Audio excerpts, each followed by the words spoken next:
This is Advocate Manish Alak, and we'll be starting this presentation. And today is very special presentation. Actually, there is one initiative which is being taken by the government, which is ODR, which we are going to discuss at the end of this presentation. So, first, what will be our agenda? That the issues will be discussed. Okay, the issues of the delayed payment will be discussed. How the contracts is going to help us, proper documentation with the opposite party, and guidelines for the delayed payment, rights and benefits in MSME industries, steps. What are the steps we have to take while filing a case of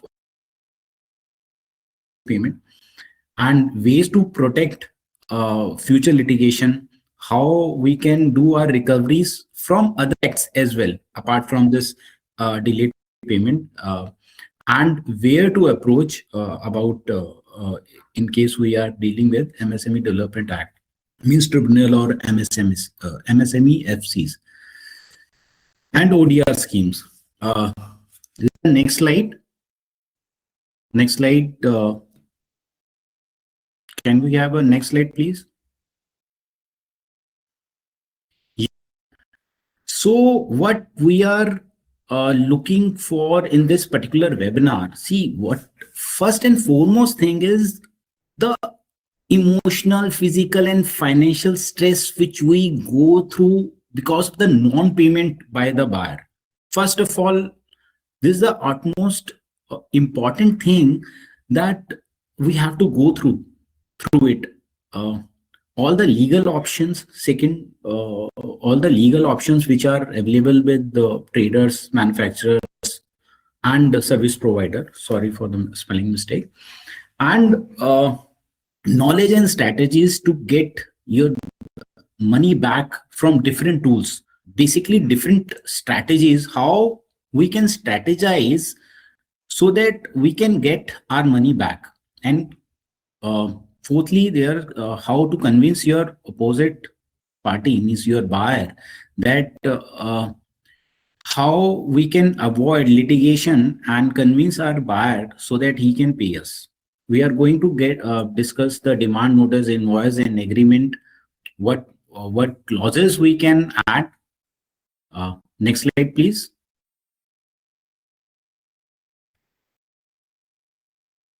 Yeah, this is my introduction. I'm Advocate Manish Alak. My qualification is LLB MBA. I've done ICAA Inter as well. My specialization is in finance and management. I have work experience more than 20 years, more than 100. It's pretty old. It's actually 300 live MSME cases are going across all India. And I have a YouTube channel as well, in which more than 100 videos are there, and which are solely dedicated to money recovery. Either you can take it check bounce cases, or the 37 means normal summary suit or money recovery cases, or MSME cases, normally this MSME Act 2006. Next clip, please. Yeah, personal reason why I choose to expertise in this money recovery and seriousness of non-payment on personal and life business, how this webinar is going to help you in case of non-payment. These will be our basic criterias. In a broader sense, we are going to get these three things out of it. Next slide, please. Yes, I start off with this personal reason why I choose to expertise. In fact, why our team has choose to expertise in money recovery. My brother has started a business in shoe manufacturing, and he was doing well. But what happened is that his payment got delayed. and he has to take money from private lenders at a very high rate, means 5%, 6%, 8%, 10%.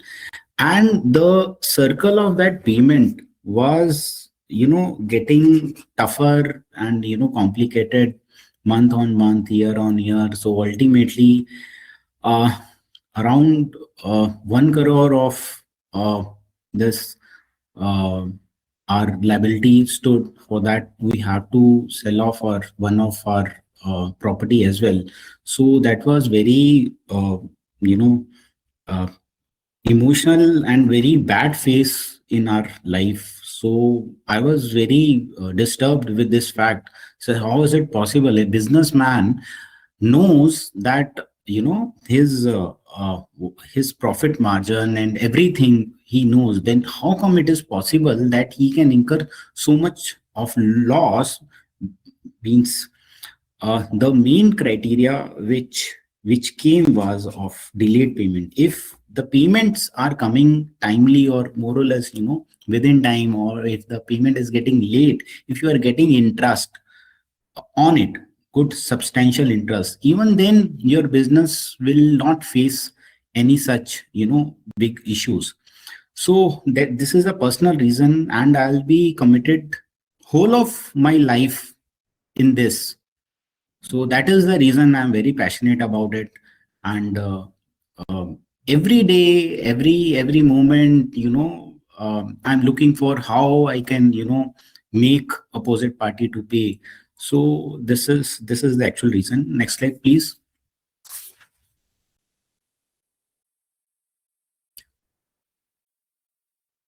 Next slide, please. Am I audible?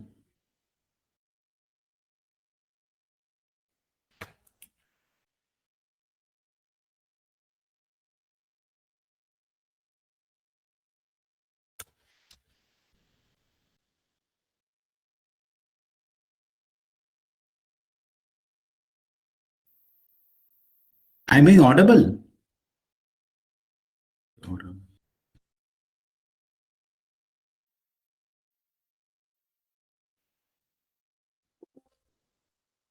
Yes, yes, you're audible. Okay, fine. So next slide, please.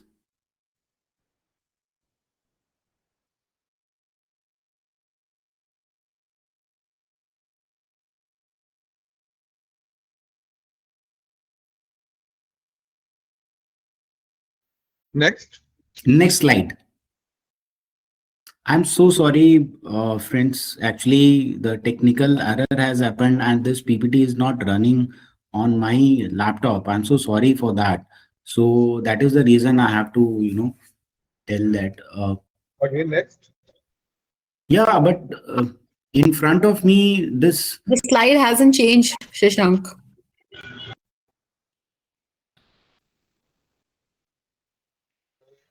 We are still on that personal reason.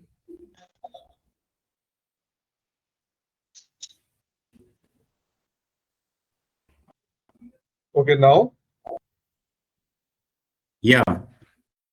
Yeah, please. That one or back? Yeah.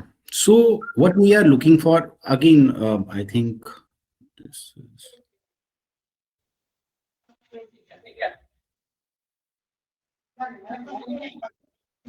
Okay, this is good. Payment schedules, yeah. Basically, financial problems which you are facing. We see at most on extreme, people do extreme steps like suicide. There is harassment from recovery agents, because people ought to take loans from the bank and private lenders, and then they are not able to take back, give back the loan EMI, and then there is a harassment from recovery agents. And there are issues like EMI pendings, and emotional stress is there, your health problem. There are many health problems which are directly related to this tension, like blood pressure, diabetes, heart related issues, which we see all around. Means we can have, daily, if you, interacting with any of your business partners, or in relation, or in society as a whole. So we get to hear that example, that some person or the other person is suffering health problems because of financial stress, and the financial stress is coming primarily because of this uh, uh, delayed payment. And the real problem, so let we should understand about this problem deeply. Next slide, please.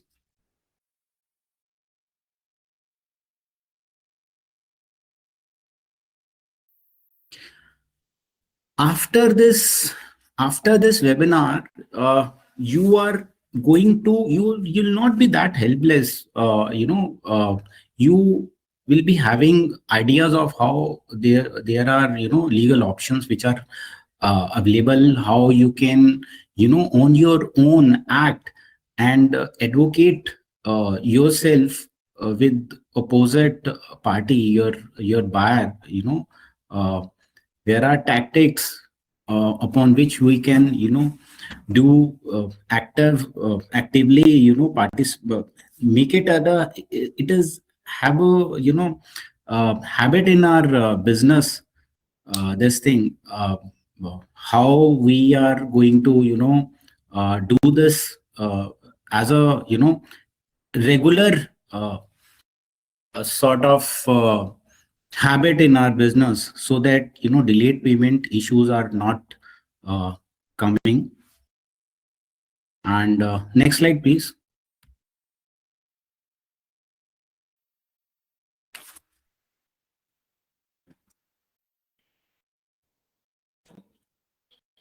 See,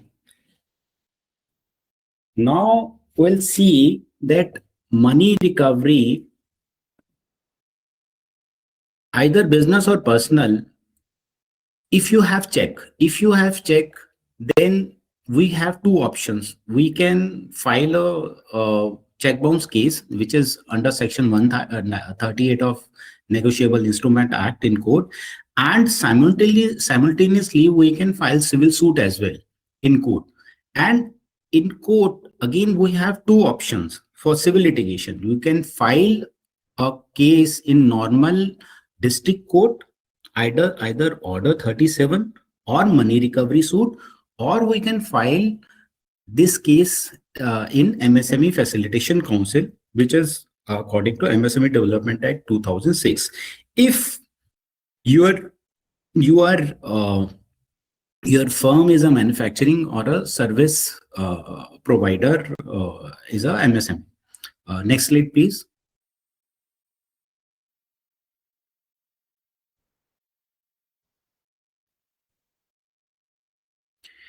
So in case we don't have any check, so if we belong to a manufacturing or service sector, then we have this option that we can go to MSME Council, Facilitation Council, file a case, or we can file a normal money recovery suit in district court, or suitable criminal suit if the situation is such that we can justify that the other person has also done criminal act as well, like 420 or cheating. So next slide, please.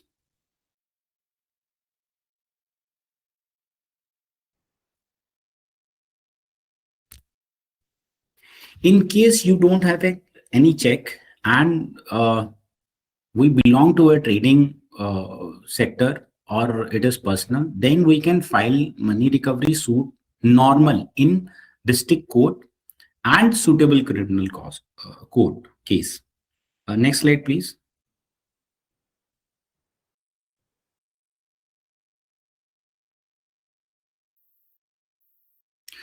First and foremost, what is the strong compliance measure which we can take in a business? We are going to discuss sample invoices, sample agreements, and there is going how we can do clear and effective communication, how these actions is going to help us in timely payment and compliance. Next slide, please.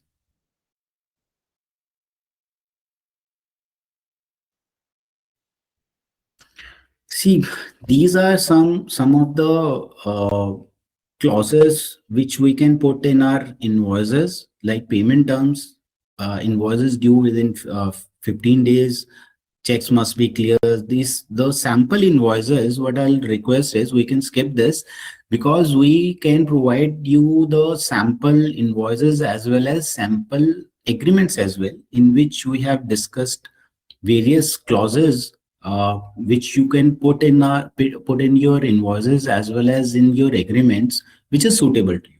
So next slide, please. We can move to next slide as well.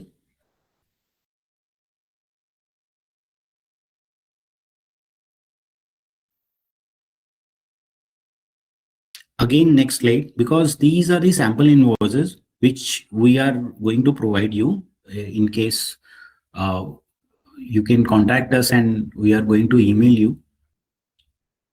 Again, we can, next slide, please.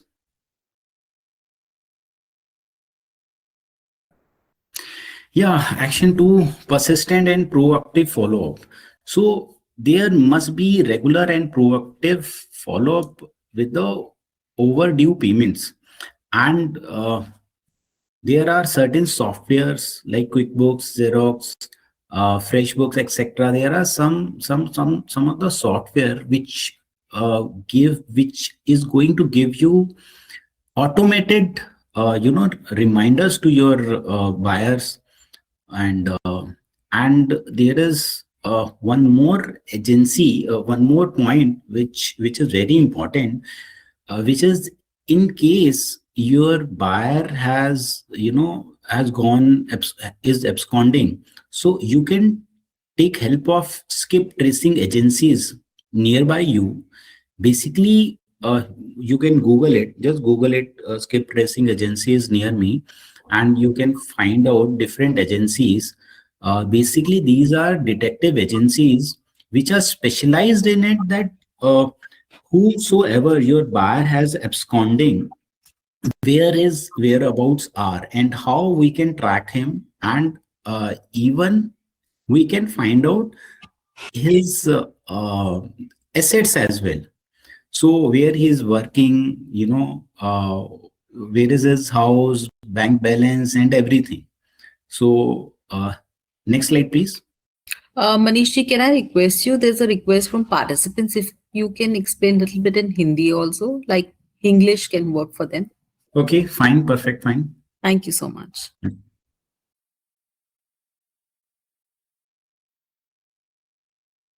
Next slide, please. Yeah, action 3 is professional help. Basically, अगर आपके पास check है and आपका cheque bounce हुआ है, तो 138 का आप check आप केस कर सकते हैं. एंड डिमांड नोटिस इसके अंदर बनाना होता है सबसे पहले, बिकॉज इट इज कंपल्सरी. अगर इन केस अगर आपको किसी ने चेक दिया है and cheque is bounced, so first and foremost thing, within 30 days of receiving, you have to give a legal notice, demand notice, to your opposite party. And we are going to discuss how you can, there is a calculation, you can, आप अपने opposite party को समझा सकते हो, जिससे आप उसके ऊपर कोर्ट केस करने के बजाय आपका सेटलमेंट हो सकता है. Next slide please. Drafting, see that already I have discuss कि आपको 30 दिन के अंदर अंदर जब बैंक से आपको मीमो मिलता है चेक बाउंस का, तो आपको you have to send a demand notice. Basically ये एडवोकेट के थ्रू जाता है, but you can also give it. There is one case law as well, and for that there is a demand.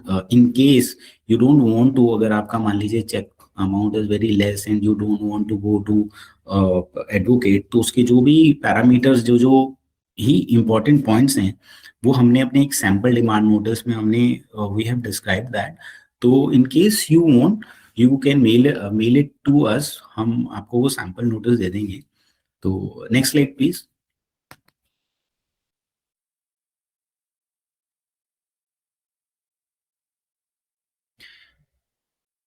So these are the points which we are going to discuss in the sample demand notice. तो because in case you want it, तो इसका एक जो sample है, we can give it to you on demand. You can mail us. So we can skip this particular slide. Next slide, please.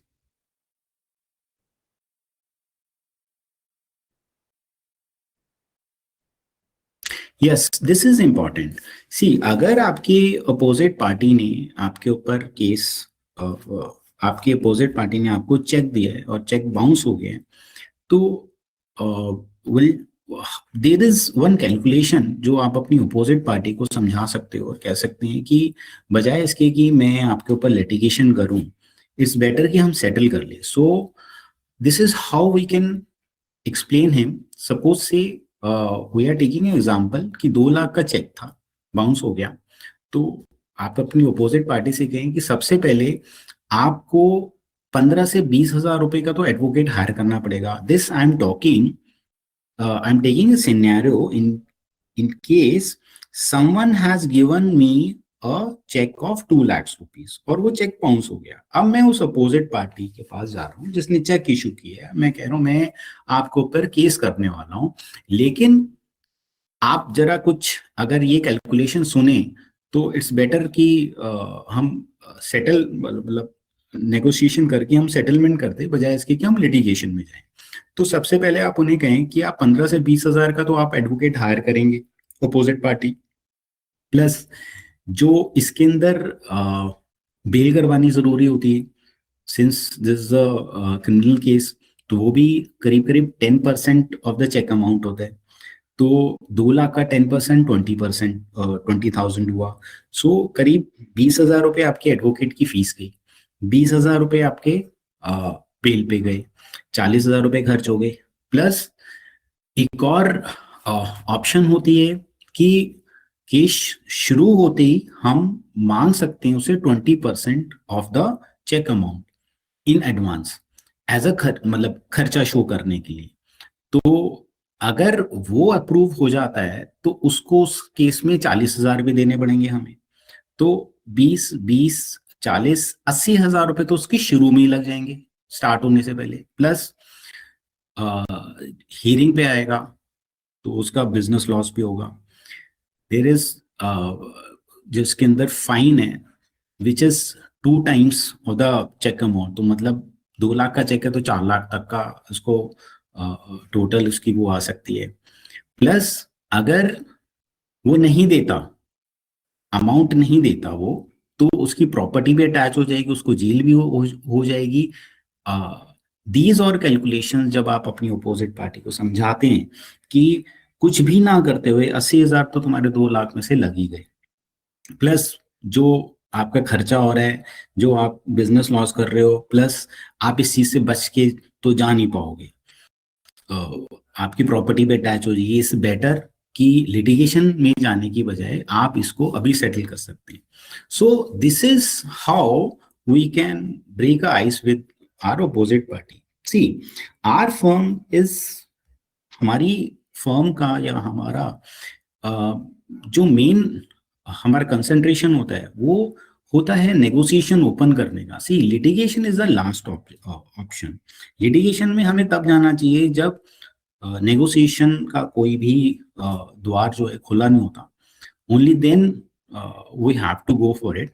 Else we should try our level best to get back our money. हमें जब पता लग जाए कि यार ये बंदा पैसा नहीं ना दे सकता, इट्स बेटर कि जितना भी हो हम नेगोशिएशन कर लें, बिकॉज लिटिगेशन कभी कभी लंबी चली जाती है और अगेन अगर उसके पास नहीं होगा तो विद टाइम उसकी हालत और खराब हो जाती है, तो हमारी लेने पैसे मिलने की जो प्रोबेबिलिटी है और कम हो जाती है. खैर, अगर वो ऑप्शन है तो हमें वो करना ही पड़ता है, लेकिन before going to litigation it is advisable that do explore each and every aspect जिसमें हमारी आइस ब्रेकिंग हो सकती है, हमारी नेगोशिएशन स्टार्ट हो सकती है, and we can settle the amount.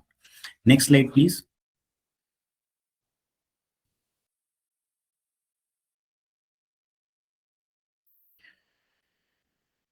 So see, अब बात आती है आपकी ऑर्डर 37 की. इन केस आपके पास चेक नहीं है, this we are taking an example.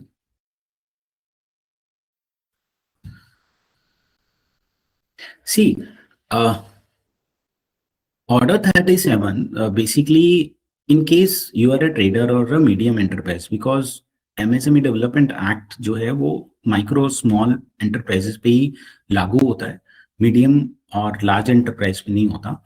अगर आप ट्रेडर हैं या मीडियम एंटरप्राइजेस हैं और इसके अंदर लीगल नोटिस देने की जरूरत नहीं है. Order 37 is a summary suit. Basically ये 6-7 हियरिंग्स के अंदर अंदर खत्म हो जाता है. अगर आपने कोर्ट में केस डालना है और आपके जो बेसिक्स हैं वो फुलफिल हो रही हैं समरी सूट के अंदर, तो इसके अंदर 4 या 5 हियरिंग के अंदर ही आपका केस जो है डिसाइडेड हो जाता है. सो इसकी जो बेनिफिट्स हैं we these are the benefits, जिसके अंदर लीगल नोटिस देने की जरूरत नहीं है. एंड और अगर ऑर्डर 37 में एक्सेप्ट हो जाता है केस, तो उसको इस पर्टिकुलर फॉर्म 4 अपेंडिक्स बी के अकॉर्डिंगली उसको जवाब देना होता है. 10 दिन का टाइम मिलता है उसको रिप्लाई देने का. और अगर वो 10 दिन में रिप्लाई नहीं देता, अपीयर नहीं होता, तो रूल 2 अप्लाई हो जाता है. एंड इफ ही अपीयर्स, और वो फॉर्म ए जो भी उसका एक फॉर्म होता है उसमें अगर वो रिप्लाई देता है, तो उसको उसमें या तो नॉर्मल सूट में कन्वर्ट कर लेते हैं या उसी वक्त उसकी जजमेंट आ जाती है. सी, it's very simple.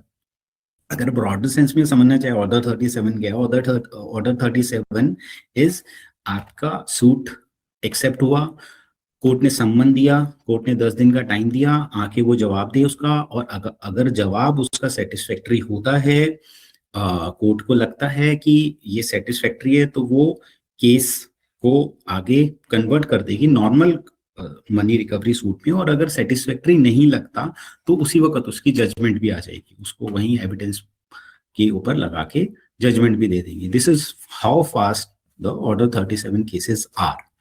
So next slide please.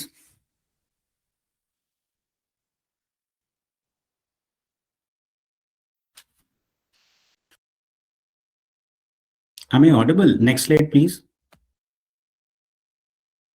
Yes, Manishi, you're audible. Can anybody please change the slide? Next slide.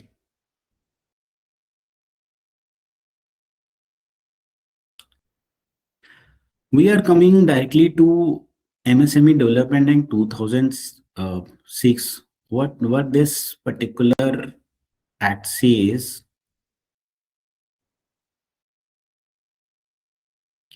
See, first of all, the section 2B says if there is no objection within 15 days of delivery of the goods or the service which is being provided, then it will be considered as deemed acceptance. See, in mostly all the cases, 90-95% cases, whenever the case goes in the court and the question is being asked, जब buyer से जिस सवाल पूछा जाता है आपने payment क्यों नहीं दी, वो उनका जवाब यही होता है कि इनकी सर्विस में या इनकी गुड्स में दिक्कत थी, खराब था, या वटएवर जो भी प्रॉब्लम थी. तो अब इस पर्टिकुलर चीज को पहले ही काउंटर करती है कि अगर माल देने के 15 दिन के अंदर या सर्विस प्रोवाइड के 15 दिन के अंदर रिटर्न के अंदर कम्युनिकेट नहीं की प्रॉब्लम की जो भी कंप्लेंट है, तो वो डीम्ड एक्सेप्टेंस मान ली जाएगी. और ये केस सेटल्ड है from supreme court as well. Supreme court की रूलिंग भी आई है, सुप्रीम कोर्ट के ऊपर भी ऐसा केस मतलब सेम ऐसा गया था जिसमें ये चैलेंज किया था कि ये 15 दिन तो बहुत कम है। अगेन सुप्रीम कोर्ट ने फिर इसकी रूलिंग इसी के फेवर में करी थी कि यस, इस पर्टिकुलर एक्ट में जो लिख दिया है वही माना जाएगा।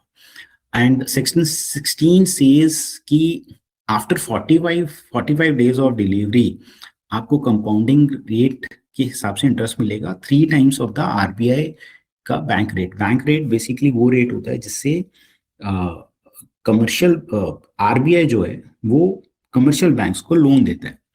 तो दैट इज अराउंड, अभी तो 6.25 चल रहा है, तो इट इज अराउंड 20.75 के करीब करीब आपको इंटरेस्ट मिलेगा। एंड अगेन इस पे भी सुप्रीम कोर्ट की रूलिंग है कि जिसके अंदर 1 करोड़ प्रिंसिपल था और 1.5 करोड़ के करीब इंटरेस्ट बैठा इसके हिसाब से। तो वो साहब चले गए सुप्रीम कोर्ट कि ये तो बहुत ज्यादा है। तो सुप्रीम कोर्ट ने यही जजमेंट दी कि जो इसमें लिखा गया है एमएसएमई डेवलपमेंट एक्ट में, because this is a special act, तो ये हर किसी को सुपरसीड करता है। We are going to discuss it further.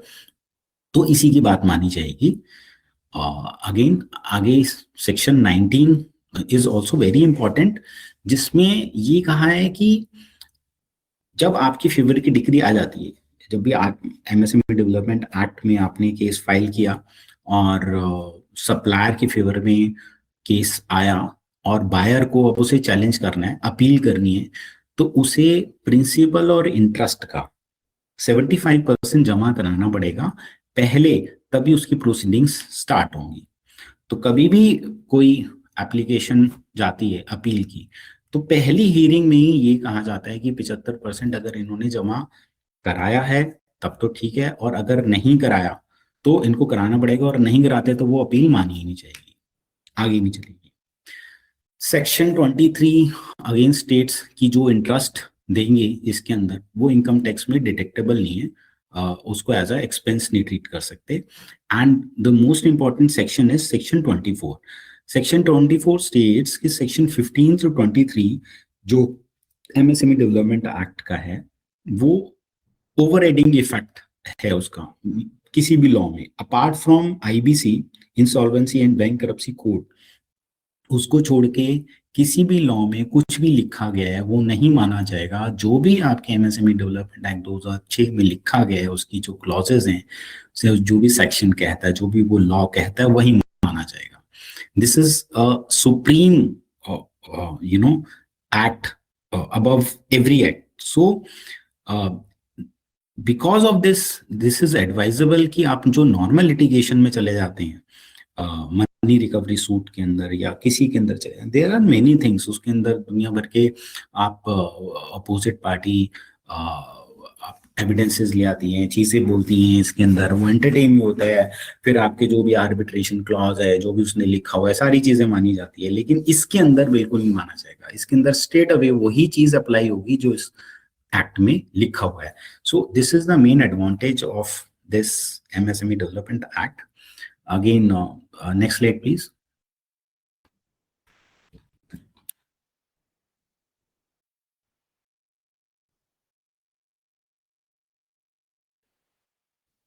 So there is clear communication of the purpose, and these all are the things, मतलब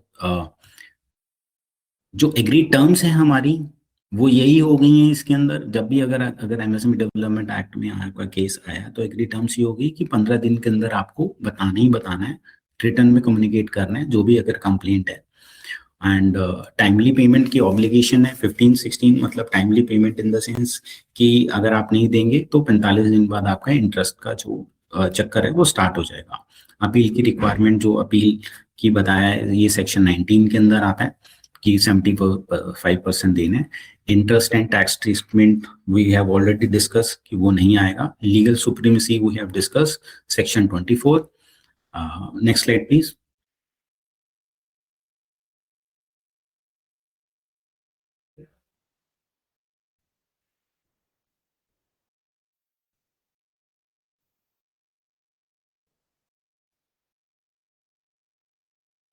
How we are going to basically हम लोग कैसे हैंडल करते हैं इस चीज को। सबसे पहले ऑनलाइन कंप्लेंट अपलोड होती है। पहले समाधान पोर्टल था, now it is being change to ODR, in which all the invoices ledgers are uploaded. Demand notice, we give demand notice on the letterhead of the company. आपकी company के letterhead पे demand notice बनता है, जिसके अंदर हम MSME की सारी प्रोविजंस जो हैं along with the interest calculation, along with the case laws, we describe them and give it to the opposite party. सो इसका फायदा ये होता है कि जब आपके अपोजिट पार्टी को ये डिमांड नोटिस मिलता है, उसको इन ब्रीफ सारे प्रोविजंस हम बताते हैं, सारे लॉज बताते हैं, ये सेक्शन ये कह रहा है, ये सेक्शन ये कह रहा है, और उस पर्टिकुलर सेक्शन, जैसे सेक्शन 2 भी कहता है कि 15 दिन के अंदर अंदर उसको कंप्लेंट रिटर्न में देनी है, और अगर नहीं दिया तो वो डीम्ड एक्सेप्टेंस मान ली जाएगी। तो हम केस लॉज भी एक्सप्लेन वो उसमें डिस्क्राइब करते हैं सुप्रीम कोर्ट के। इंटरेस्ट कैलकुलेशन वाले में भी, जैसे 1 करोड़ का मैंने एग्जांपल बताया था, 1 करोड़ इंटरेस्ट है, 1 करोड़ प्रिंसिपल है और 1.5 करोड़ जो है इंटरेस्ट है, तो उस पे भी जो केस लॉ डिसाइड हुआ है सुप्रीम कोर्ट में, वो डिस्क्राइब दैट, और इंटरेस्ट भी इसके अंदर हम बताते हैं। अब इसका फायदा ये होता है जब आपके अपोजिट पार्टी के ऊपर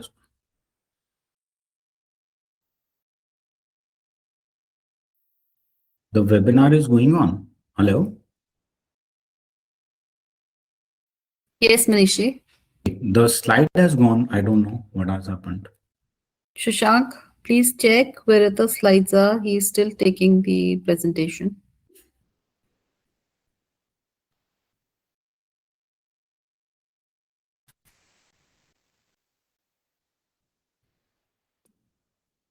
Miss Sonia, slides are visible to you? No, Manishi. Today is 13th. I don't know what has happened.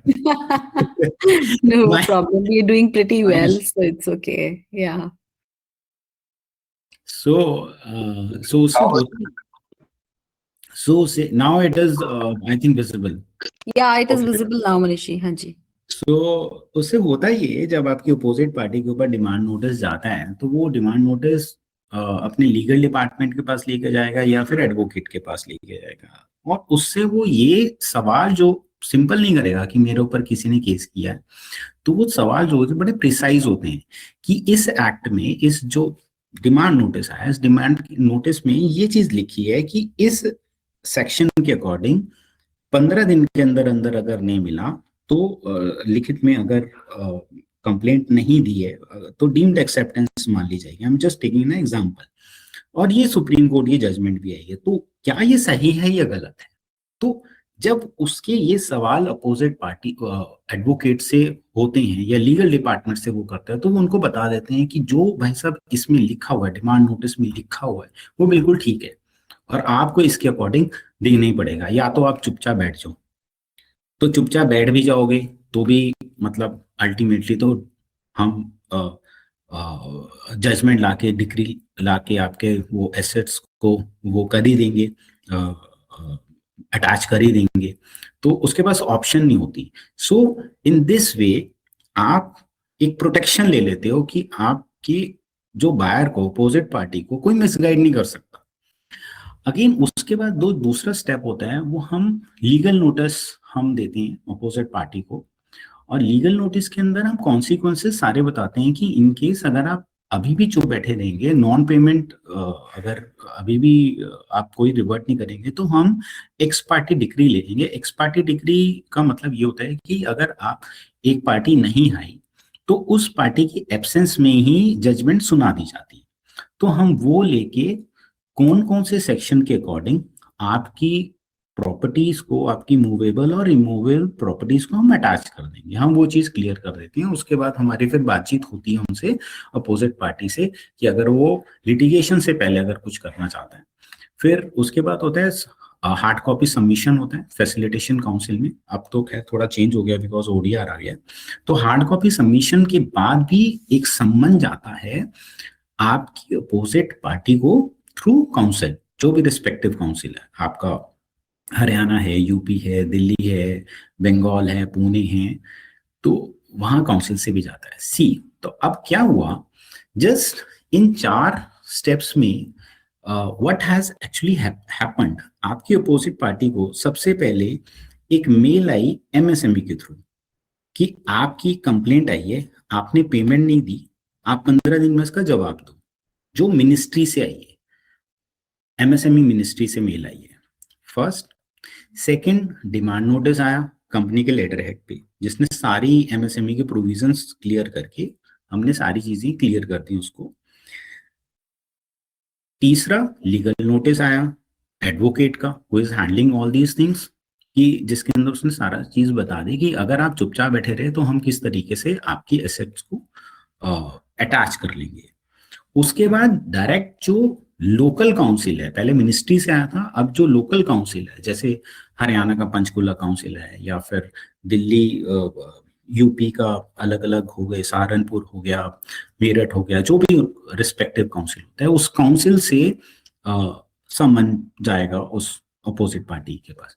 तो जो हमारी एक्सपीरियंस रहा है वो ये रहा है कि 10 लोगों पे अगर ये चीज करते हैं हम, अगर आपके 10 क्लाइंट्स हैं जिन्होंने पैसे नहीं दिए, 10 के ऊपर ये 4 स्टेप्स होती हैं, तो बाय डिफॉल्ट उसमें से 4 या 6 40 to 60% की हमारी रेशियो है, जिसके अंदर उसमें वो रिस्पॉन्ड करते ही करते हैं, बिकॉज उनको ये क्लैरिटी हो ही जाती है कि अब आने वाले टाइम में बचा नहीं जा सकता, और जितना टाइम आगे बढ़ेगा उसका इंटरेस्ट कंपोनेंट जो है वो एक्सपोनेंशियली ग्रो करेगा।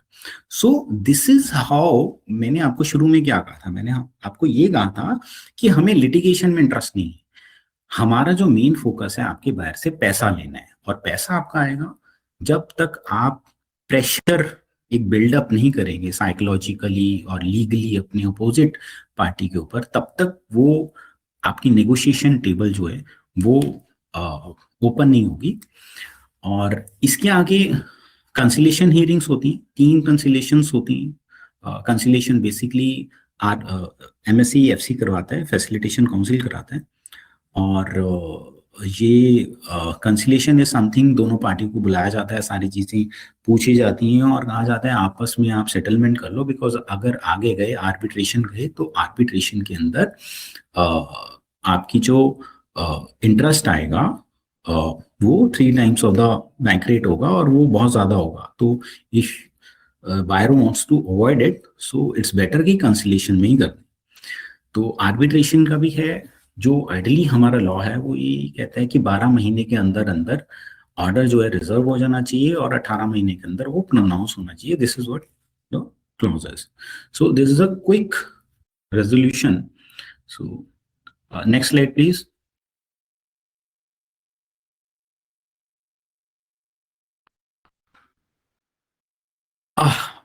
It has come late. ये स्लाइड थोड़ी सी लेट आई है। I was actually intending to discuss it earlier since because of the technical problem.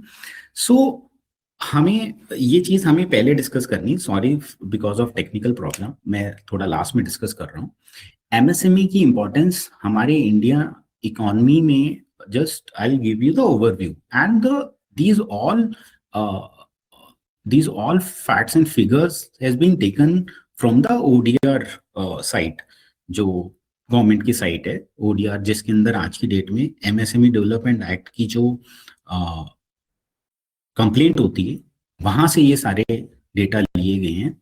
So share of gross value added जो प्रोडक्शन है इंडिया की जीडीपी में, जो एमएसएमई की है, वो 19-20 में 30%, 20-21 में 27.2% एंड 21-22 में 29.2% है। And share of MSME output of manufacturing sector all in out of it is 36%, 36 और 36% के करीब करीब है। सो यू कैन सी कि हमारे पूरी इकोनॉमी में एमएसएमई की इंपॉर्टेंस कितनी है, बिकॉज जीडीपी इज समथिंग जिसपे पूरे देश की इकोनॉमी डिपेंडेंट होती है। सो टोटल एमएसएमई रजिस्ट्रेशंस अब तक है 6,40,83,924 rupees. Total employment generated is more than 27 crore. तो हमारी जो टोटल पॉपुलेशन है 130 करोड़ है as far as my general knowledge goes. और 130 करोड़ में आप ये देखें कि इसमें मेच्योर्ड एडल्ट होंगे कितने, मीन्स बच्चे होंगे, बूढ़े होंगे, लेडीज होंगे। अगर उनको हटा के अगर हम एडल्ट जो एम्प्लॉयमेंट की जो हमारी परसेंटेज आएगी वो अगर हम 40% 50% भी लें तो 130 का अराउंड 70%, 70% मतलब 70 करोड़ जो जनता काम कर रही है उसमें से 27 करोड़ जो है वो खाली एमएसएमई में कर रही है। सो दिस ये सरकार को ये सारी चीजें पता है, that is the reason they are focusing on it MSME के लिए। I am coming to the main agenda कि why this government is putting stress on MSME delayed payment. Next slide, please.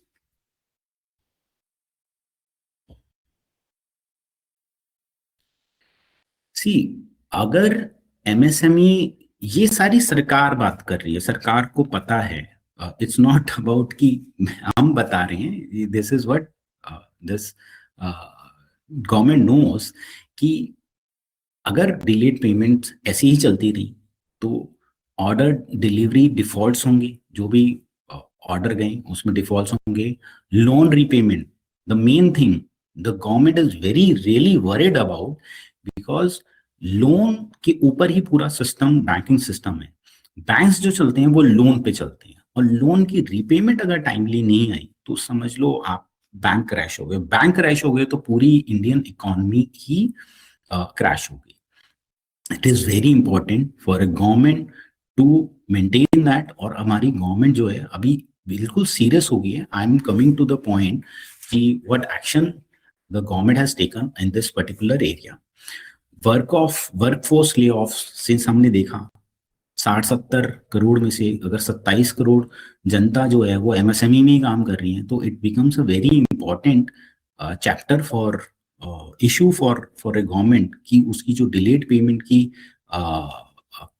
जो साइकिल है उसको ठीक करे। और diminishing whatever, इसके जो आगे 2 पॉइंट्स हैं तो वो तो एक नॉर्मल है, बट आई थिंक जो पहले 3 पॉइंट्स हैं वो बड़े क्रूशल हैं सरकार के लिए। और इसलिए सरकार ने ODR scheme, ODR portal introduce करे। Next slide please.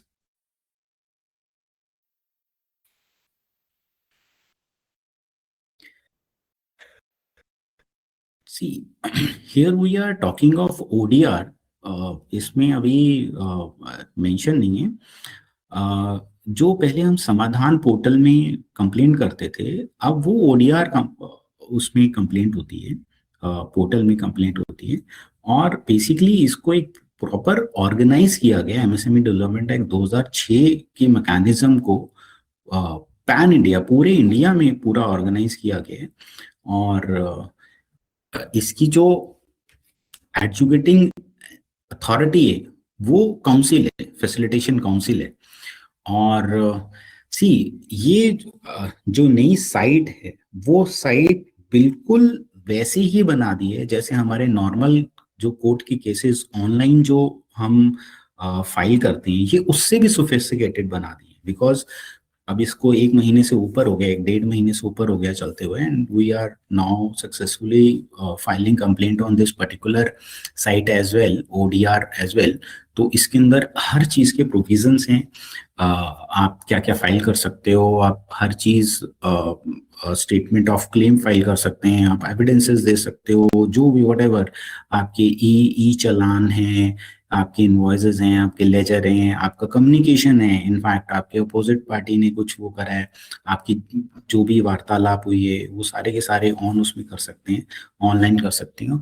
और वो सारी ऑनलाइन जो कंप्लेंट आप करेंगे वो पूरी एक कंप्लेंट फाइल बनेगी, वो पीडीएफ के अंदर सारी चीजें होंगी और वो आपकी अपोजिट पार्टी के पास जाएगी।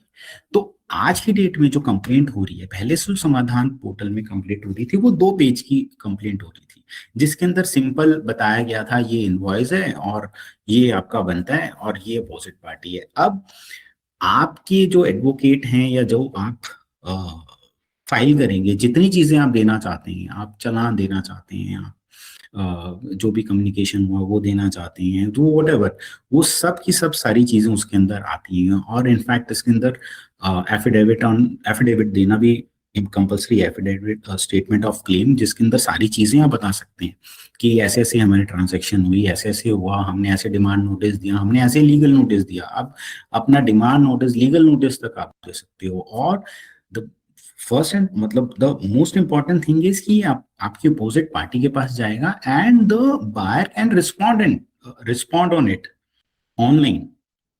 मीन्स आपने जिसके ऊपर केस किया उसकी ईमेल आईडी और उसके उस पे जाएगा, फोन नंबर पे जाएगा, और उसके पास पीडीएफ जाएगी, और जो भी उनके, बिकॉज हम एडवोकेट्स के लिए भी अलग से उसके अंदर कॉलम है, मीन्स हमारी भी वहाँ पे ऑल डिटेल्स आर देयर जो फाइल कर रहे हैं, और हमें भी फिर अपोजिट पार्टी से सारी चीजें मिलती हैं। तो एक ऑनलाइन सिस्टम हो गया इसके अंदर, कि जिसके अंदर आपने प्रॉपर तरीके से सारी चीजें डाल दी जितनी भी आपकी हैं, तो उसका लीगल रिस्पॉन्स जो है वो आपकी अपोजिट पार्टी दे रही है, and everything is transparent, is online and transparent. तो इसमें जो फैसिलिटेशन काउंसिल की तरफ से जो केयरलेसनेस या फिर इश्यूज आते थे कि बंद दरवाजे में हो रही है चीज, because I have face that, because बंद दरवाजे में किसी को कुछ कहा गया तो अ पर्सन इज हैंडीकैप्ड, कि उनको ये लगता है कि यहाँ बैठे किसी ने कुछ कह दिया तो वही माना जाएगा, and I have face that. उस चीज को ओवरकम कर दिया। Now everything is very transparent. Next slide please.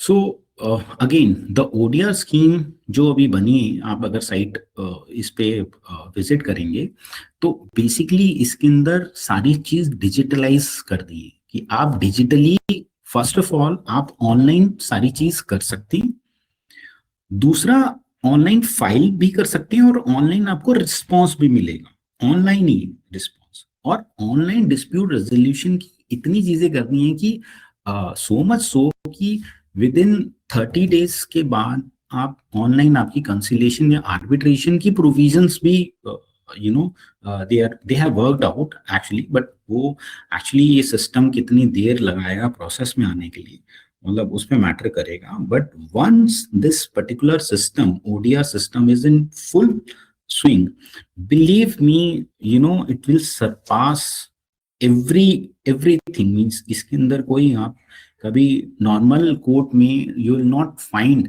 Any point to go there. The transparency, जो भी टाइम रेजोल्यूशन उन्होंने लिया है कि विद इन टाइम फ्रेम ये कर रहे हैं, और जो आगे आगे जो एमएससी काउंसिल्स को भी जो इक्विप कर रहे हैं, इसके अंदर करीब 80,000 की एक अलग से एक पर मंथ का लीगल रिप्रेजेंटेटिव होगा हर काउंसिल में। Next slide please.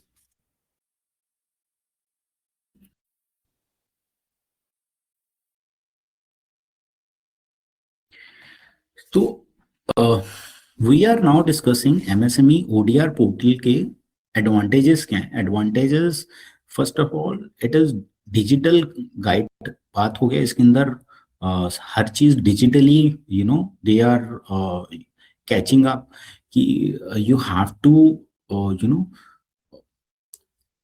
एक एक इनवॉइस को भी इनफैक्ट हमें पूरा एक्सप्लेन करना होता है। I'll tell you, I'll give you one example how tedious our job has become.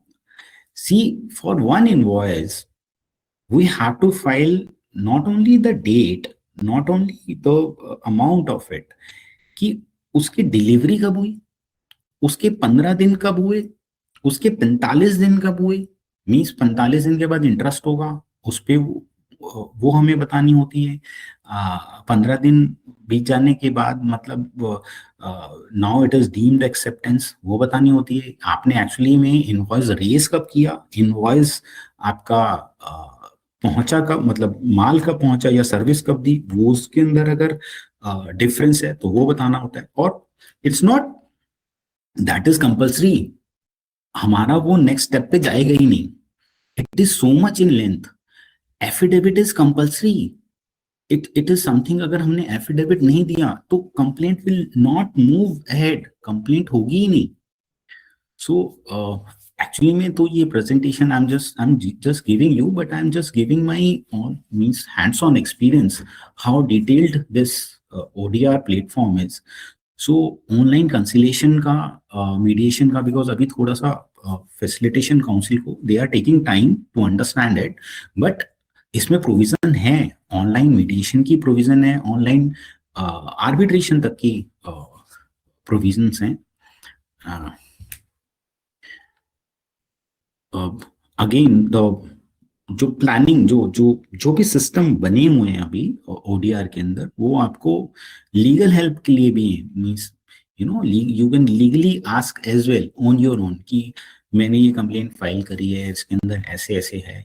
So but अभी वो सिस्टम्स इतना वर्क नहीं कर रहे, but believe me it is so comprehensive in nature. In fact हमारे जो नॉर्मल कोर्ट केसेस है ना, we have not seen that comprehensive, so much supplier oriented, so much complainant oriented, in brief so much, and the transparency is to the height। Means अब अगर आपने सारी चीज complaint अगर बहुत अच्छे से कर दी, जितनी चीजें हैं कर दी, कि मान लीजिए आपने कोई माल दिया, कोई you have supplied material, and वहां जाके उसका रिसीविंग है आपके पास, प्लस वर्क कंप्लीशन का सर्टिफिकेट है, प्लस आपकी ईमेल कम्युनिकेशन है, प्लस आपका जो भी डिमांड नोटिस, लीगल नोटिस दिया, प्लस और जो भी कम्युनिकेशन, जो भी आपके पास फैक्ट्स हैं, जितने एविडेंसेस हैं, आप वो कंप्लेंट में इनिशियली ही जब आप फाइल कर देंगे तो वो आपकी जो कंप्लेंट बनेगी, जो PDF निकलेगा, उसके अंदर वो सारी चीजें रिफ्लेक्टेड होंगी। And it is compulsory, statement of claim देना कंपल्सरी है, इनवॉइसेस देना जरूरी है, इनवॉइसेस की एक एक डिटेल देना जरूरी है। We are taking so much time, sometime it is happening that there are 38-40 invoices, our system is crashing because of that, but yes it is taking time. But हमारी जब कंप्लेंट पूरी बन के तैयार होती है ना, तो वो इटसेल्फ इतनी स्ट्रांग होती है, तो हम कहते हैं अपने क्लाइंट को, यार ये कंप्लेंट इतनी स्ट्रांग है ना कि इसके आगे आपके अपोजिट पार्टी को कुछ डिफेंड करने के लिए नहीं मिलेगा। Next slide please.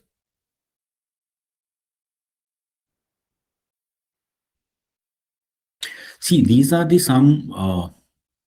some of the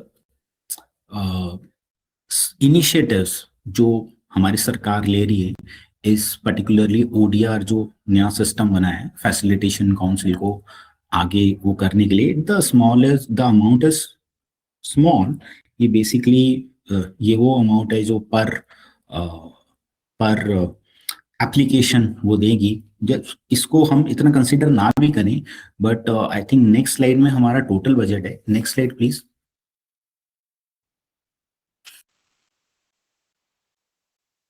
See, this is the total budget, the total approved budget to implement this particular scheme, online dispute resolution, is 188.96 crores।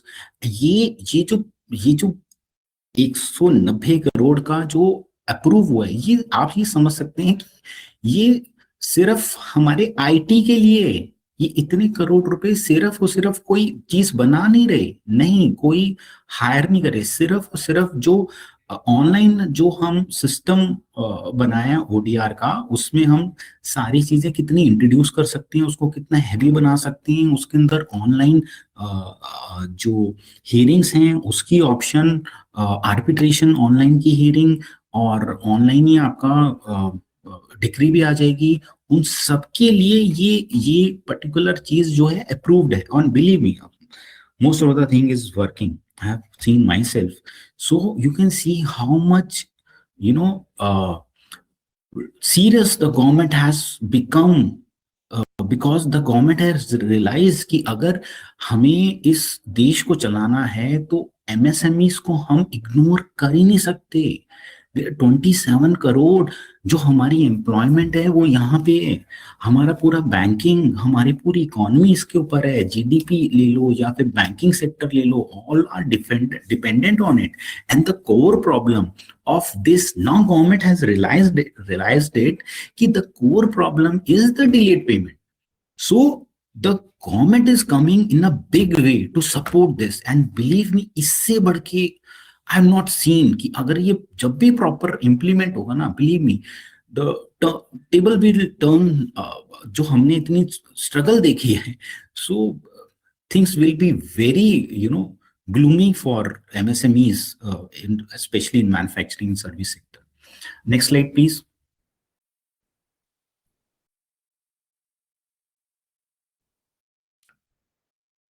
See, again, इसके जो नई ODR के जो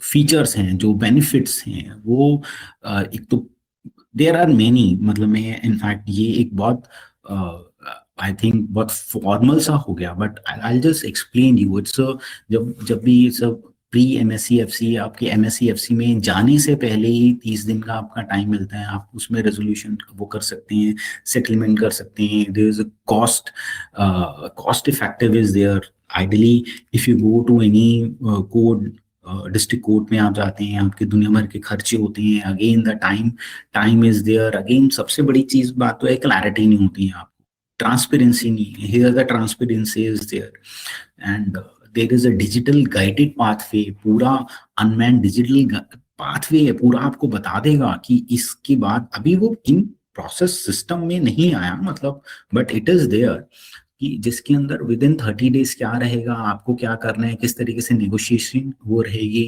एंड कंसिलेशन का भी they have planned it online, कि मतलब 90 दिन के अंदर अंदर कंसिलेशन हो जानी चाहिए आपकी।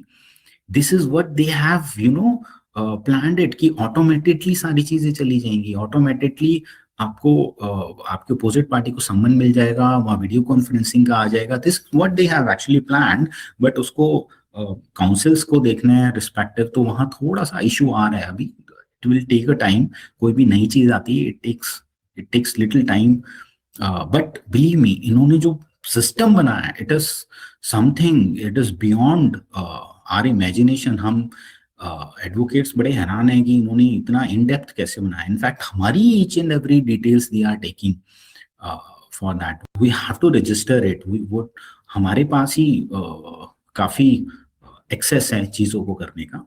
प्राइवेट नेगोशिएशन का है, देयर इज अगेन ऑनलाइन ही आपका प्राइवेट नेगोशिएशन कैसे आप कर सकते हैं इसके अंदर, एंड बट हाँ, facilitation councils will be there, और जो कि MSME डेवलपमेंट एक्ट के फ्रेमवर्क में काम करेंगे, so this will be there, no doubt. Next slide please.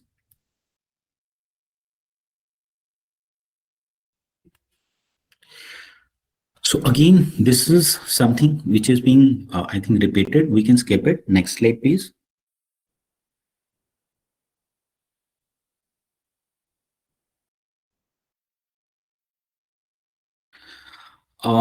Question answer, please. I'm so sorry for today. This is the proper means. This is a technical glitch, and one more thing that my specs are not appropriate, so I'm not able to even see this as well. So all messed up. I'm so sorry for that. But I think the broader thing, the message which we want to convey it must have gone to you, that in case you have a delayed payment system, delayed payment problem, and if you are from manufacturing or service sector, the new portal, ODR portal, has come up in a big way, big way, and pan India, there is something, now you can rely